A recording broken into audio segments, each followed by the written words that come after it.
जी हाँ, TV9 भारतवर्ष के इस स्टूडियो में आज हमने भव्य इंतजाम किए हैं क्योंकि पूरी दुनिया में जंगी चिंगारियां सुलग रही हैं और ये जंग कहीं परमाणु युद्ध में तब्दील तो नहीं हो जाएगी, न्यूक्लियर वॉर तो नहीं हो जाएगी।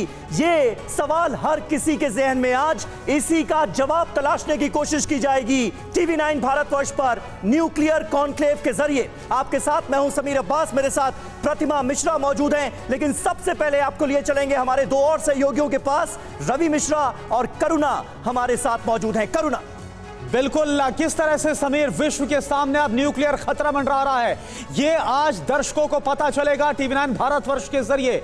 जिस संकट का 1-2 साल पहले तक कोई अंदाजा नहीं लगाता था, जिसे मजाक समझा जाता था, आज वो पूरी दुनिया के सामने अपनी भीषण शक्ल लिए खड़ा हुआ है। पुतिन बार बार ये कह रहे हैं कि या तो रूस जीतेगा या फिर विश्व हारेगा। फ्रीडम ऐप से सीखकर क्या आपने मशरूम खेती शुरू की है क्या? अगर ऐसा है तो 1 करोड़ फ्रीडम ऐप के जो ग्राहक हैं उनको बिना किसी खर्चे के आप इसे बेच सकते हैं। जाहिर है कि ऐसे में पुतिन हार सामने देखकर कुछ भी कर सकते हैं। तो सवाल यह है कि क्या वो एटमी हमला कर देंगे? जी हाँ, और इस बीच वॉर में चीन की एंट्री के आसार पहले से काफी बढ़ चुके हैं। ये बात यूएस के लिए टेंशन वाली भी है और फिर से वही सवाल कि रूस और चीन के जॉइंट चैलेंज के मुकाबले के लिए क्या अमेरिका को हद से आगे निकलना होगा। बेलारूस रूस का एटमी मोहरा बनता नजर आ रहा है, तो मांग यूक्रेन में एटमी हथियारों की तैनाती की उठने लगी है। इन सब बड़े डेवलपमेंट्स के संभावित असर को हम अगले 2 घंटे में समझेंगे। रहिए हमारे साथ, न्यूक्लियर कॉन्क्लेव में वॉर की हर परत से आपको हम वाकिफ कराएंगे, हर खबर से और उसके सटीक विश्लेषण से रूबरू कराएंगे।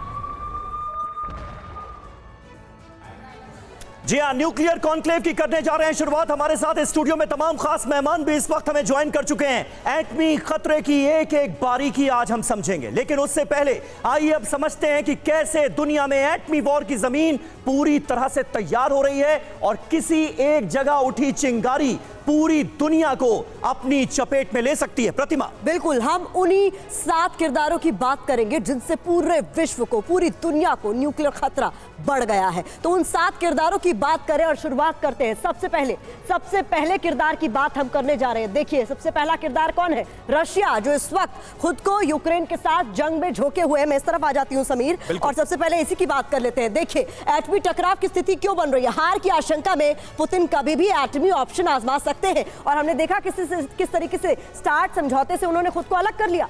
बिल्कुल सही बात है। और दूसरा सबसे बड़ा किरदार, बहुत सारे एक्सपर्ट्स, दुनिया के तमाम एक्सपर्ट्स ये मानते हैं कि दरअसल यही है जिम्मेदार इस जंग के हालात के लिए, मौजूदा स्थिति के लिए। वो देश कौन सा है? अमेरिका। यूरोप में बढ़ती अमेरिकी तैनाती से रूस से एटमी टकराव की आशंका बढ़ती हुई जा रही है और अमेरिका उसके लिए जिम्मेदार माना जा रहा है। और प्रतिमा, अमेरिका सबसे बड़ा किरदार है अगर यह कहा जाए तो शायद गलत ना हो। और एक ऐसा देश जो चिंगारी को बार बार भड़काता है, किसी भी सैंक्शन पर उसका असर नहीं होता है, वो है नॉर्थ कोरिया। लेकिन इसमें हम दोनों की बात करें, साउथ कोरिया की भी और नॉर्थ कोरिया की भी। किम का एटमी अग्रेशन और इलाके में अमेरिका वॉरशिप बड़े एटमी खतरे की घंटी है। साउथ कोरिया में अमेरिकी वॉरशिप की तैनाती और नॉर्थ कोरिया के तमाम सैंक्शन जो उस पर यूएन लगा रहा है, उसके बावजूद तमाम न्यूक्लियर परीक्षण, ये भी कहीं ना कहीं एटमी टकराव की स्थिति पैदा कर रहा है। और इस रीजन में तनाव बढ़ता हुआ हम देख रहे हैं क्योंकि साउथ कोरिया के साथ है अमेरिका, और साउथ कोरिया और नॉर्थ कोरिया में कैसे 36 का आंकड़ा है, जानी दुश्मनी है,